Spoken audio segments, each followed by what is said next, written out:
Hello? Max Stryker, private investigator. That's a nice ring to it. I like it. Chase? Well, this is a surprise. How do you get this number? Well, you know me. I like to keep my eye on things. I thought you weren't watching people anymore. Well, there's a lot of that going around. You're not a detective inspector anymore, yet here you are, detecting and inspecting. Funny old world, isn't it? Yeah, sure is. So, what can I do for you? I'm assuming this ain't a social call. Max, you wound me. Can't a guy take the time to just call an old friend? That what we are, huh? Old friends? You got me. I'm actually calling with a gift. Something you've been looking for. Your little cult issue. I know who's been getting rid of them. Now, why would you be telling me that? Now, would you believe me if I say I've turned over a new leaf? That I'm just a good Samaritan doing my part? No, Chase. I would not. Got me again. Classic Max, seeing right through me. So anyways, to business. You remember the last time we spoke, don't you? That I told you that if you had something for me, then just maybe I'd have something for you? Well, I've had a change of heart. Why wait for you to make the first move? It might pay handsomely to have a former detective of the DLPD in my debt. So that's what this is? You just want to be able to call in a favor sometime? Now, when you put it that way, it sounds so mercenary, but you're an honorable man. I'm sure you'll do the right thing when it's time. Now, the one person you're looking for is one Red Sugimori. Perhaps you've heard of him? Red? Nah, Red's back in Kobelcon. Good riddance to him. This is delightful. I know something you don't know. You see, Max, Red's in Draft League City. Last seen paying a visit to your Mr. Onesie, and no, that wasn't a social call either. It seems Iron Boffin sent Red there to... How can I put this delicately? Persuade him to do better. And Red's been sent to deal with the cults as well? How do you know he's been doing all this? Well, because we told him to. You told him to? Alright, you listen real close, because I'm only going to say this once. You do not have jurisdiction to send vigilantes into my city. You got to call this off right now. Listen up, Max. It's already done. The cults are dealt with, and you are so very welcome. Another problem off your plate. And as for this being your city, I think we both know it's been a long time since that was the case. Chase, why the hell are you doing this? Ah, now that would be telling. And I've already told you plenty.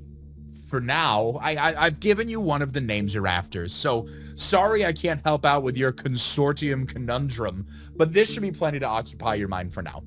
And remember, you owe me. Till next time, Max.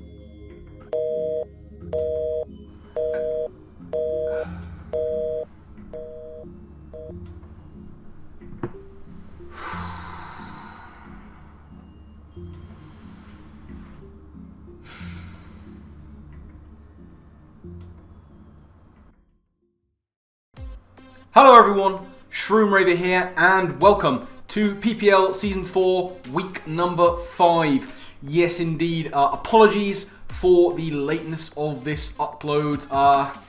It's been a time, ladies and gentlemen. Stuff getting in the way, but we are back. A little bit late with this one, but we should be back on track for the next one anyway. Sitting at 2-2 in the league is okay at the moment, but we are hoping to, for the first time this season, go positive in our win-loss.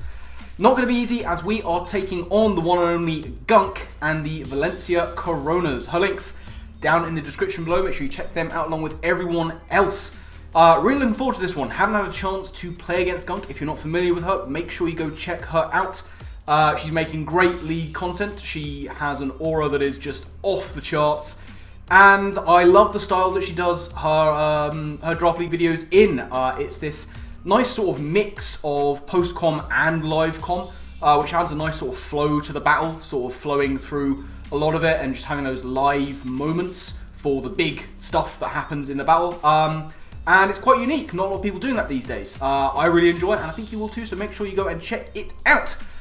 Her team that she can choose from is Zamazenta Crowned, Chi-Yu, Clefable, Latias, Sarina, Clodsire, Gyarados, Chinchino? Is that Minchino or is that Chinchino? I never actually know the difference. It's Chinchino. We got there. Chinchino, Bronzong, Electrode, and of course the mascot for Mother Moth herself, Love Vesta. Terra Captains are Gyarados, Chinchino, I'm getting it right, aren't I? Yes. And Electrode. Good value in those. Electrode has proven itself as a really fast revenge-killing Terra. The Chinchino we have to take seriously, as it can do nasty setup things and break through. It's the Gyarados that we're really afraid of. That thing as a Terra Captain is nasty with sort of bulky setup options, Dragon Dance, all of that good, bad stuff. And, you know, big offensive threats like the Zama, the Chi-Yu, the Lati, and then nasty bulk along the way. So, how do we get around this? Well, we are starting off as ever with Great Tusk. This is a Rocky Helmet, very physically defensive. Headlong Rush, Mega Horn, Rapid Spin, and Roar. This thing has one main job, and that is to get in and get rid of the Zamazenta. The first time it comes in, of course, Zamazenta gets that Dauntless Shield, boost up that defense. We want to roar that thing out. Funny thing about Gunk's team is that she has a lot of these threats where the big sets that they like to run won't work so well against my particular team. The examples being like the Iron Press Zama, the Scarf Chi-Yu. Those things aren't going to really cut it here, but they're still threats in their own right. If that Zama comes, I'm expecting it to be Howl and very offensive. Now, this Great Tusk with its spread is built to take 2 +1 Psychic Fangs, which I'm anticipating she'll bring, or play rough, same thing. Take that, get some Rocky Helmet chip, and roar it out. I don't want a +1 attack, +1 defense Zama on the field against me. And from there, we can try and take it down when it doesn't have a defense boost. Other than that, it's meant to take hits from some of the other physical threats. It should be able to take on the likes of the Electrode if that comes as well, and at least take a hit from Sarina, especially if it's offensive. It will take maybe 1. Try and roar things out, get Headlong Rush and Mega Horn damage along the way, and keep hazards off my side of the field. Next up, we have Heavy Duty Boots Iron Moth here. We just have max special attack, nearly max special attack. We are max speed to speed tie with the Lati. Fiery Dance, Sludge Wave, Psychic, and U-Turn on there. This is just to try and get big damage into the likes of the Zama with Fiery Dance, the Clefable with the Sludge Wave, and just chip things down as far as possible. It's also, yeah, it's pretty much my main answer to the likes of Clefable and indeed Bronzong, although we do have stuff for the Bronzong coming up. Third member of the team is going to be Weakness Policy Terra Ghost Haxorus. Max HP, Adamant 108 attack, 128 speed is outrunning an Adamant Gyarados. Terra Blast, Earthquake, Poison Jab, and Dragon Dance on there. Now, we have max HP on this because Dragon Dance Haxorus has proven itself already this season, and people need to bring speed control for it. So there are things that are outpacing my my Haxorus, but I don't think that Chi-Yu is going to be one of them. I mean, after a Dragon Dance. If anything, there has to be a Scarfer, and it's probably going to be the Lati, maybe the Electrode. But hopefully we should be able to tank a hit from any one of them with our max HP investment. Now, the Weakness Policy is there to try and activate it on the Zamazenta.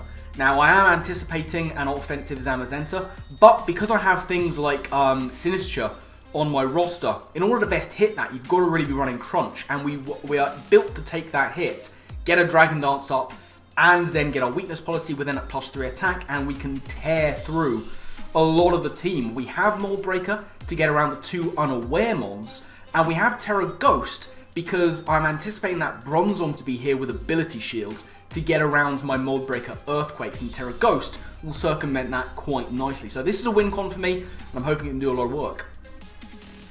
But there are things that will take hits from a lot of my mons, including that Clodsire, so we have something for that, and that is going to be Air Balloon Iron Crown.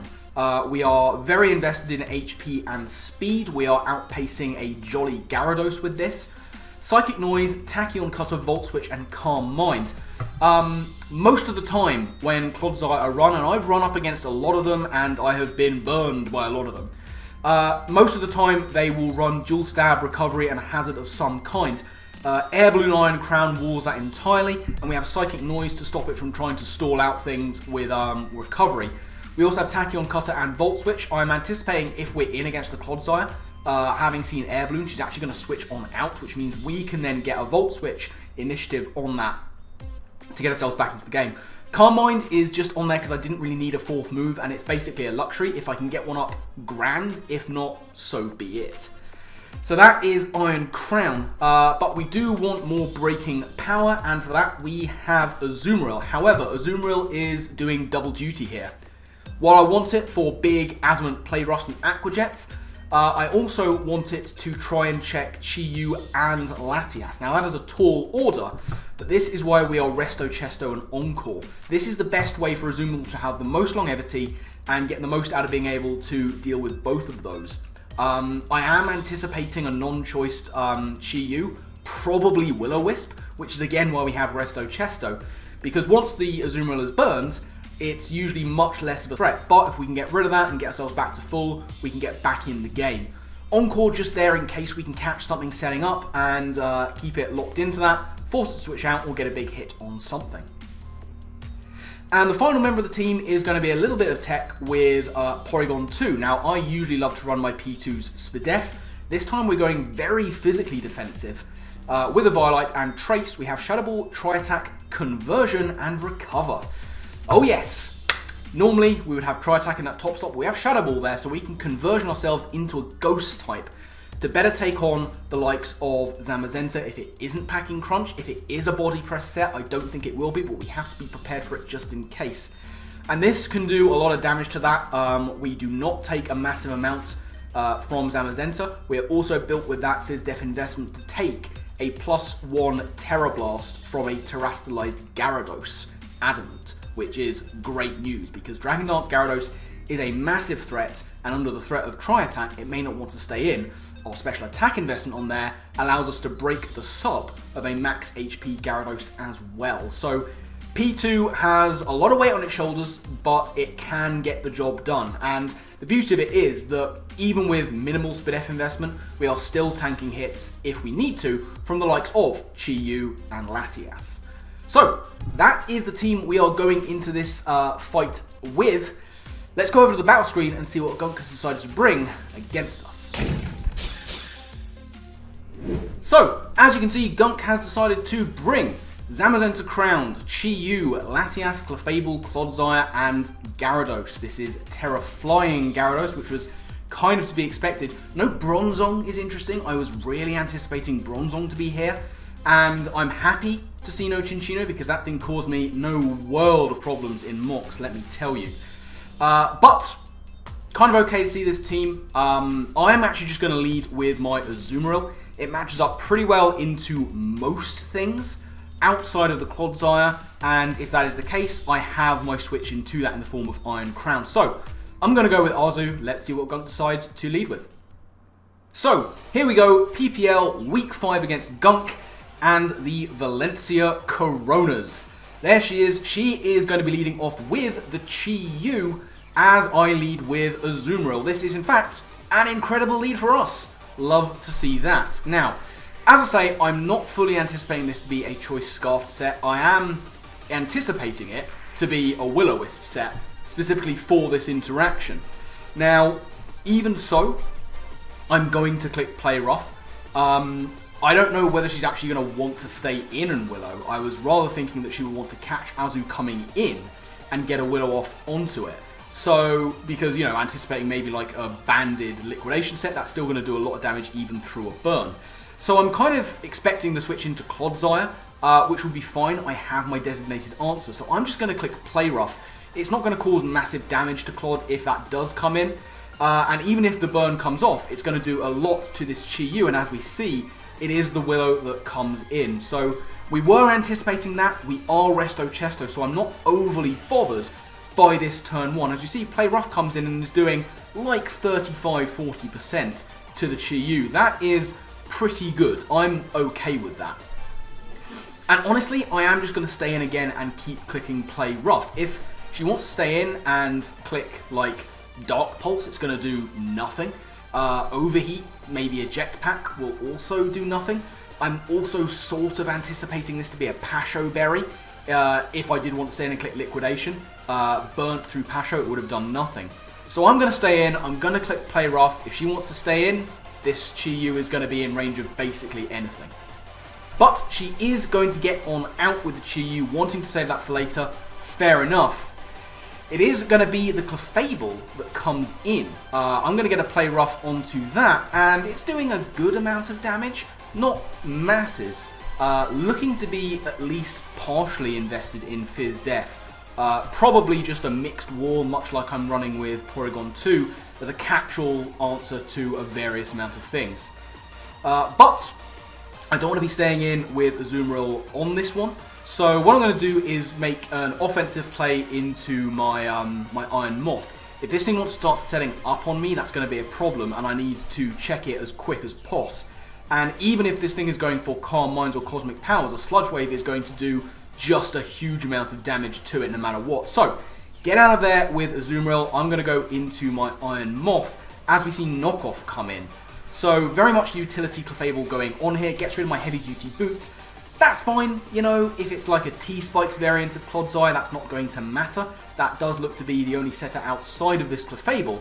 But I'm going to go for Sludge Wave here and not give her the chance to set it up. If she wants to go into Zama, I have my answer. Same thing with the Clod.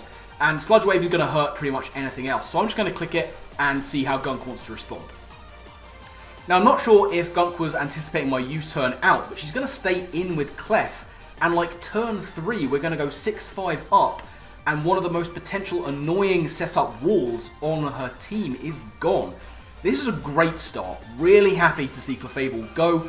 Iron Moth picking up the KO, which is always nice to see.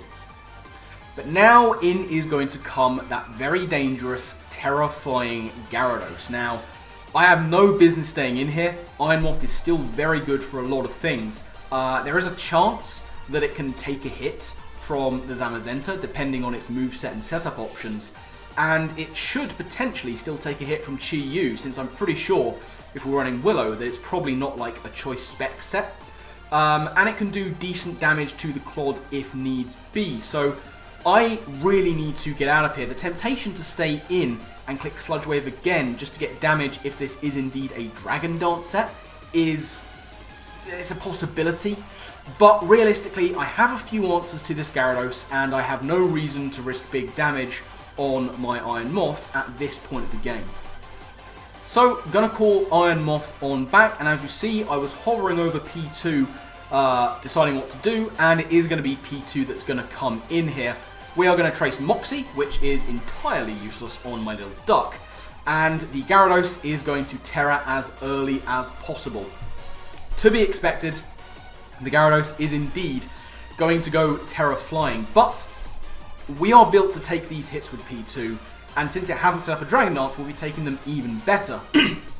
As you'll see, it is going to be Waterfall that comes in. That's not going to do a massive amount. Looking at the calcs, it is looking to be the Adamant Gyarados that we were expecting. Now, I cannot let this thing set up. There is every chance that it could be Dragon Dance Lumberry, something like that. But either way, I'm just going to stay in and click Tri-Attack. With any luck, the threat of a status from Tri-Attack will be enough to force this thing out, and as you see, that is exactly what is going to happen. The Gyarados does not want to stay in on Porygon2 when there is a whole ass Clodsire in the back that will take no damage from anything I choose to go for. Tri-Attack is going to come in and do nothing apart from get the freeze. That is monumental. That is huge. I have answers to Clodsire, but that's to take nothing away from the fact that Clodsire can be very annoying for a very long time.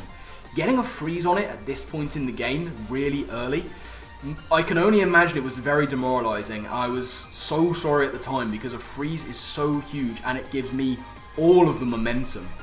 Now, I don't want to stay in with P2 on this. Given how little damage I was doing, there is every chance that she's just going to stay in here and hope to get a first turn Thor.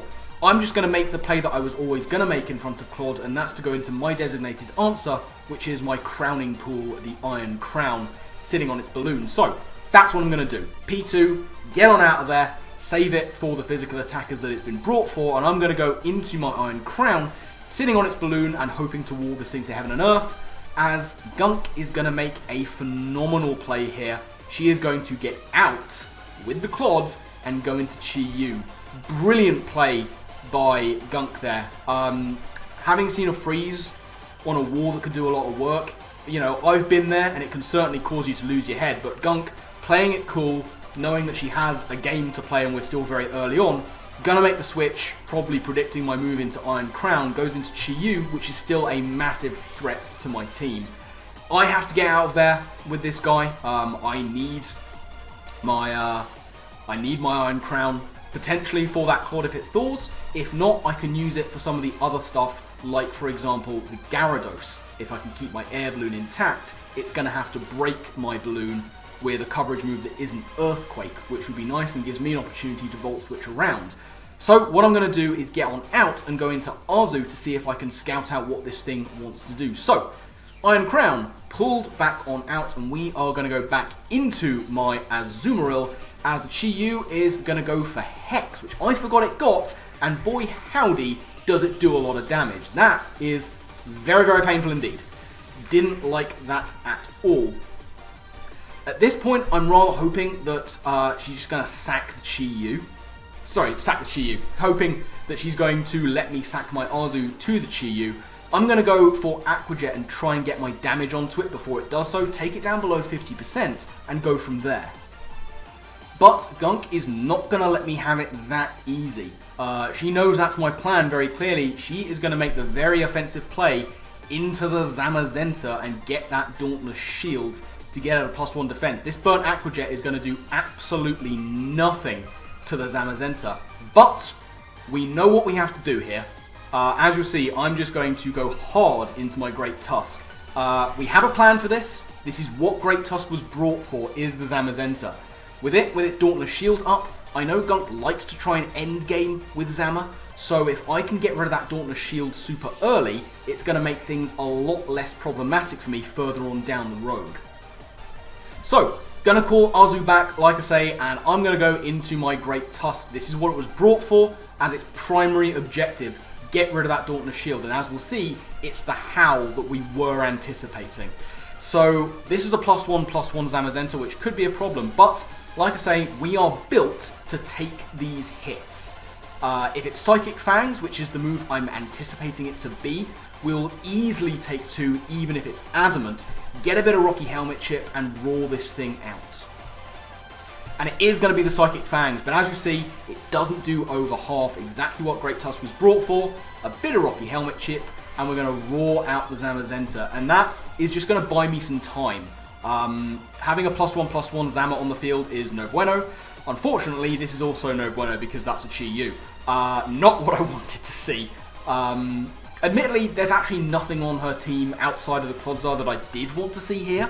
I am going to have to get on out of there with Great Tusk. It still has good utility to get Rocky Helmet Chip onto the Zama and maybe take a hit in a pinch from that Gyarados. Although that's looking less likely because from the damage done to P2, it's looking to be Adamant. Either way, I cannot stay in with Great Tusk here.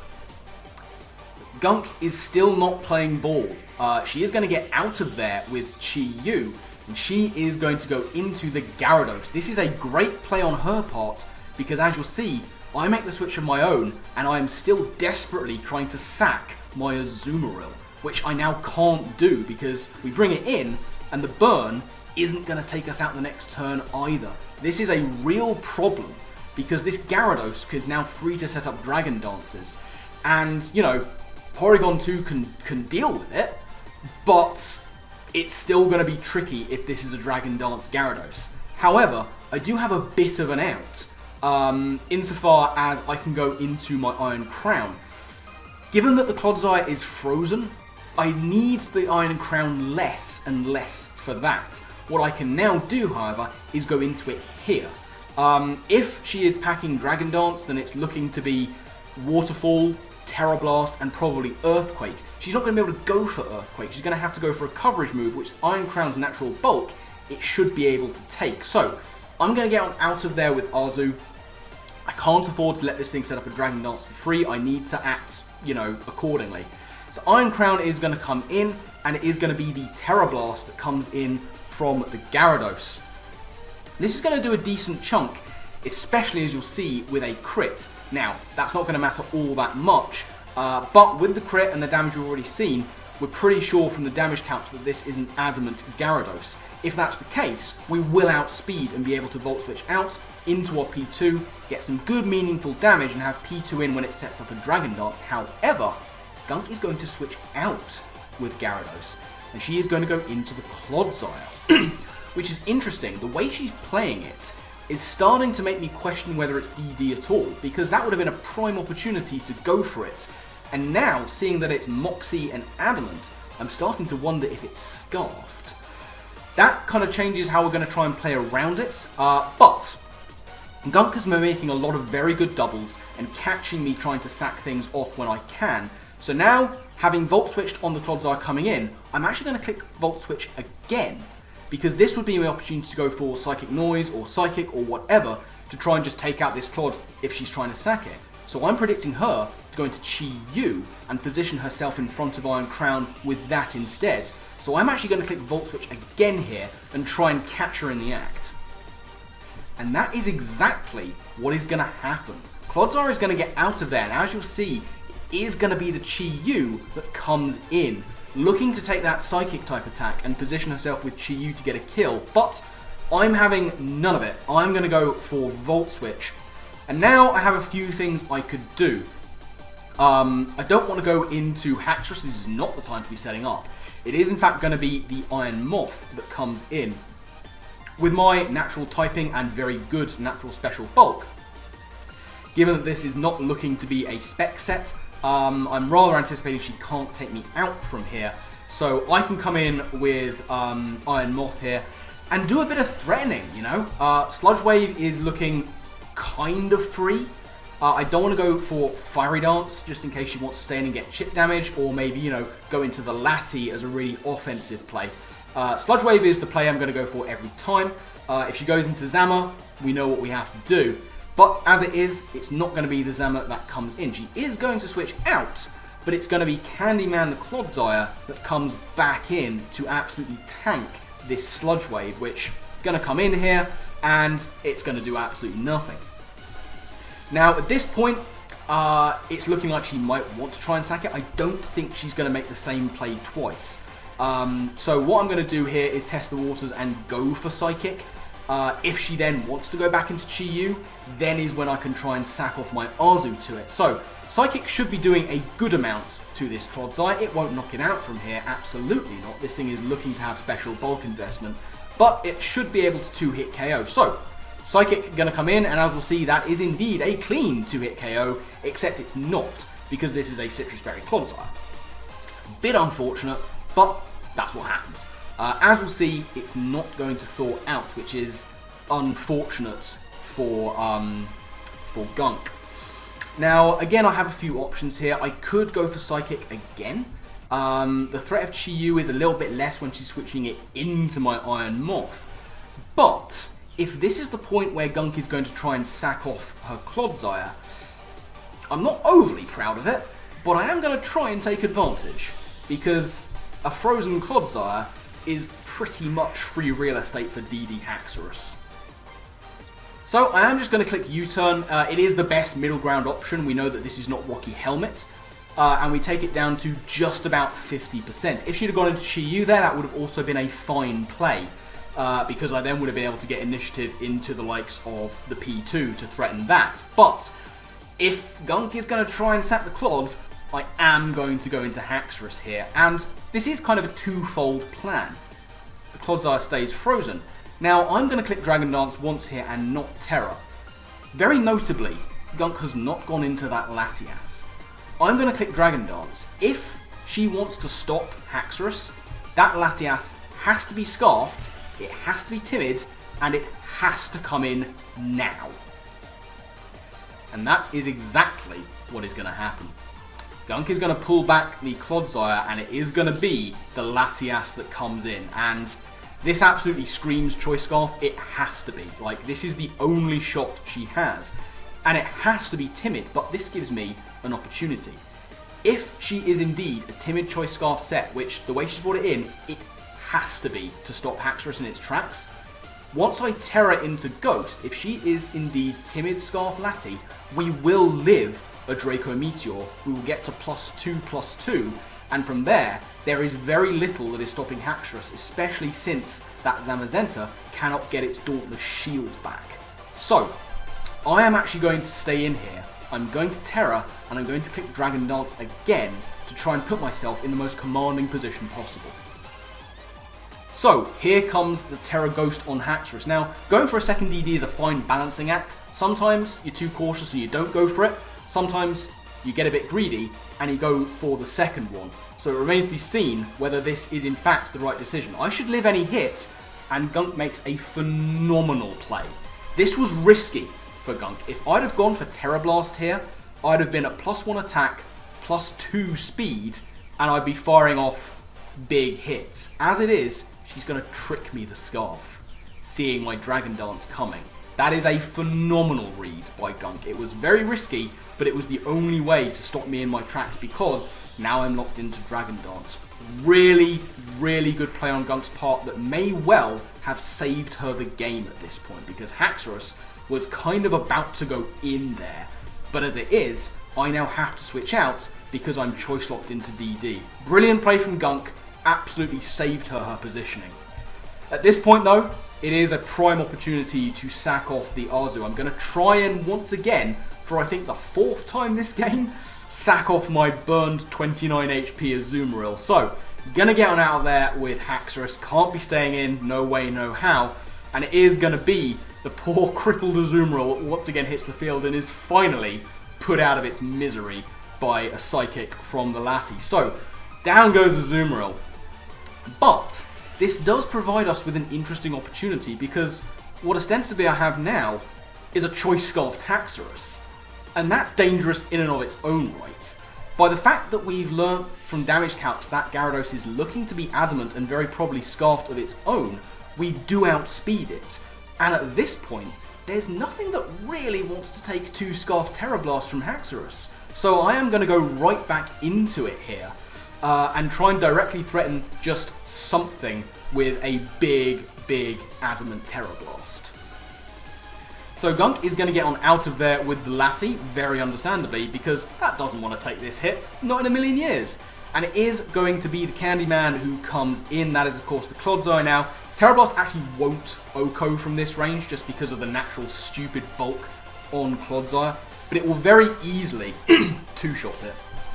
And I have no reason not to go for Terra Blast, like, nothing wants to take this, the Gyarados doesn't want to take the damage, the Lati will die, the Chi-Yu will be two-shot, and it is going to be the sacking of the Clodsire. So, both of us finally managed to sack off our status-crippled, bulky things. Down goes Clodsire, and Haxorus is still kind of sitting pretty here. So in is going to come the Zamazenta Crowns. Now, we know that it's got Howl, we know that it's got Psychic Fangs, it's probably got Close Combat and some other kind of move, maybe like Iron Head, Behemoth, Bash, or whatever those moves are that it has. But my Haxorus is very bulky, and the Zamazenta cannot one-shot us from this range, so I'm actually going to stay in and look to get some damage on this thing to put it in range later on down the line to switch in and be two-shot perhaps. So I'm going to stay in here, I'm going to click the Terra Blast button, and hope maybe to two-shot this thing from this range because it cannot OHKO me. And this is actually going to work out super well for us. I guess predicting my Great Tusk to come in like I did last time, Gunk's going to go into the Latias right about now. And this is it's just going to drop. It's just going to drop. This is an Adamant Terra Blast Ghost from Haxorus, and Latias goes down. So yeah, I guess predicting my play into the Great Tusk like it was last time, but this time we catch Gunk in the double, the Latias goes down, and now it has to be the Zamazenta that comes back in. But this time, with no Latias to double into, I am going to make the play into my Great Tusk, because that way I can get some Rocky Helmet damage onto it and chip it down even further into two-shot range of my Haxorus. So, as I say, gonna call Haxorus on back, and I'm gonna go back into my Great Tusk. Excuse me. It is gonna be Psychic Fangs that comes in, looking like that's maybe Zamazenta's best move to hit Haxorus, which is good knowledge to have. Now, I won't take another Psychic Fangs from this mon, but I don't think that Psychic Fangs is coming in, because she's seen that this is bulky, she's seen that it's got raw, and she will know that I'm very physically defensive. It is kind of unlikely that I'll be packing a move for the Gyarados, and as it is, I'm not. Now, I'm pretty sure that it's Adamant Scarf, but there is still a chance that she's keeping that Dragon Dance in the back. I don't want to give the Gyarados a free turn in this match unless I absolutely have to. So what I'm going to do is try and be proactive and go into my Iron Crown. It'll take a Psychic Fangs if the Zama stays in, and if she goes into the Gyarados, I'll catch that on the switch. She is going to switch out Cities in Dust. Unfortunately, it's going to be the Chi-Yu that comes in. Really good play once again on Gunk's part. She's going to catch me going into my Iron Crown, and this is not a position Iron Crown wants to be in, because Crown can still do a lot of work even without the balloon. There is a chance that Crown can do some good stuff here. Now, obviously I don't want to stay in. My Arzu is down, and I would quite like to not take massive damage on my my Iron Moth, and especially since I've gotten the Zamazenta into a range where it's probably two shots, I feel more comfortable going into my Porygon2 here in front of the Chi-Yu. Naturally, especially bulky, I should be tanking any given hit from it, and hopefully we can maybe recover up and do some work here. So, like I say, Iron Crown is getting on out of there. No right staying in against the Chi-Yu, no way, no how. And it is going to be the P2 that's going to hit the field, and quite entertainingly, I'm going to trace Beads of Ruin. The Chi-Yu is going to come in, as you'll see, with Dark Pulse. Now, this is not going to do a whole huge amount, even though I'm very physically defensive. And at this point, it's looking like an Overheat might be able to take me out. So, whilst I probably should have gone for a cover here, I'm actually just going to go for the Tri-Attack to try and get big damage onto this Chi-Yu. If we survive the hit, then we'll probably be taking it out. So, in comes the Overheat from the Chi-Yu, which we do actually live. I wasn't expecting to. A better play for me here would have been to go for a cover. As it is, we are going to go for the Beads of Ruin Tri-Attack, and that's going to take out Chi-Yu. So, great stuff from P2, tanking physical and special hits left, right and centre, and being able to get a KO to boot, which is lovely. Love seeing that. So now we are looking to be in a really good position. It's 5-on-2, however, the two that Gunk has left are Zamazenta Crowned and Terra Gyarados. Now those two can change the tides of a battle in an instant. I should potentially have the pieces to deal with them, but I still have to play quite carefully, especially around this guy, the Gyarados. Now, like I say, from the way it's been played and the damage it's done, I am fairly sure that it's Adamant Scarf, because she's had plenty of opportunities to set up Dragon Dances and hasn't taken them. If that's the case, then P2 is done for here. I am going to stay in and click Tri-Attack in case she isn't Scarfed and wants to throw off a sub right about now. But realistically, it's the end for P2. But if this is Adamant Scarf Gyarados, I now have a Scarfed Haxorus in the back that is built to outspeed a +1 Adamant Gyarados. So, the Waterfall is going to come in. That's going to take out my Porygon from there. Down it goes, but it's done a stellar job this game. Genuinely, it's put in an underrated shift. The Moxie is going to come in from Gyarados, which is a little bit spooky scary. But, like I say, if it is indeed that Adamant Scarf set that we are now really thinking it is, because that would have been one of the last opportunities to go for a DD. I should be outpacing with my Haxorus, and, you know, Gyarados is fairly bulky, more specially than physically, especially since it's not Intimidate. So I'm rather hoping that I can outspeed here and two-shots with Terra Blast. And thankfully, we are going to outspeed. It is Adamant Gyarados, and we're going to go for Terra Blast, and that is looking like a fairly decent two-shot. She's going to go for the +1 Waterfall, but Haxorus is naturally physically bulky, and I have max HP investment, so we are going to be able to tank the +1 Waterfall, and this is pretty much guaranteeing in my mind Adamant Scarf. Otherwise, it would have been Terra Blast there. But at this point, I'm committed with Haxorus. I'm staying in, and I'm pretty much clicking the Terra Blast button until we go down. Now, Gunk here is actually going to make a switch out with the Gyarados. I guess knowing that we're taking it out with another Terra Blast of our own and hoping that this Zamazenta Crowned is able to take two with its phenomenal natural physical bulk. But, as you'll see, that is looking like a two-hit KO from Haxorus. And right now, like I say, I'm committed. Haxorus is staying in here, and it is clicking Terra Blast, and it is hoping to clean up this game. There is a chance that that was a high roll on both of my opponent's last two Mons, and they could live with a sliver. But like I say, I'm committed. Haxorus is going to go in here, and it's either going to win this game, or it's going to go down swinging. And here comes the Terra Blast from Haxorus once again. Are we able to break through the Zamazenta? Yes, we are. Thankfully, we do enough damage. Zamazenta Crowned is going to go down, and now all the Gunk has left is going to be that Gyarados. Now, if Gyarados lives this hit, there is every chance that she does just win this game with, like, Scarfed Earthquake, which at this point is very free into my team and avoids Rocky Helmet on my Great Tusk. We know we outspeed, we just need to hope that we don't get, like, a supremely low roll or something like that. So, Terra Blast Ghost gonna come in on the Gyarados, and it is, thankfully, gonna be enough to take out the Gyarados. Down it goes. Thankfully, we do enough damage, and, ladies and gentlemen, that, as we lose our own Terra, is going to be the game. So yeah, what a game. What a game against Gunk. Really happy to finally be able to get to play against her. Like I say, not to the same extent as against Daria, but I have been in a few leagues with Gunk, and we've never had the opportunity to play against each other until now, so I was really happy to be able to have that opportunity. Kind of in the same way as the game against Game Dex, the numbers really don't tell the story of how close this game was. It was a 4-0 win for us, but it did not feel like that, specifically because of the way Gunk was playing. She was making phenomenal reads throughout that game, making, excuse me, it's late, oh, I've got a really bad cough, awful.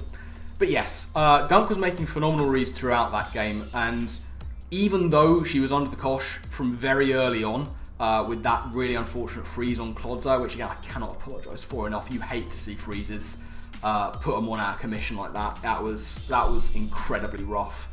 But like, Gunk did not let that get to her. I'm sure that it did get to her, as it would anybody. But she kept a cool head, and she kept on making incredible doubles and really good reads and phenomenal plays to position herself back into the game as best she could, and did a really good job of doing so. So for it to be a 4-0 does not tell the story of that game, because it was a lot closer than the numbers suggest. As it is though, we are finally at a positive win-loss record. Woohoo! 3-2, which is fantastic. Really happy to be up there with a positive record like that. 4 more KOs for Haxorus. Always love to see that. Haxorus is pushing for MVP. I'm getting it there. But honestly, unsung hero of that match was P2.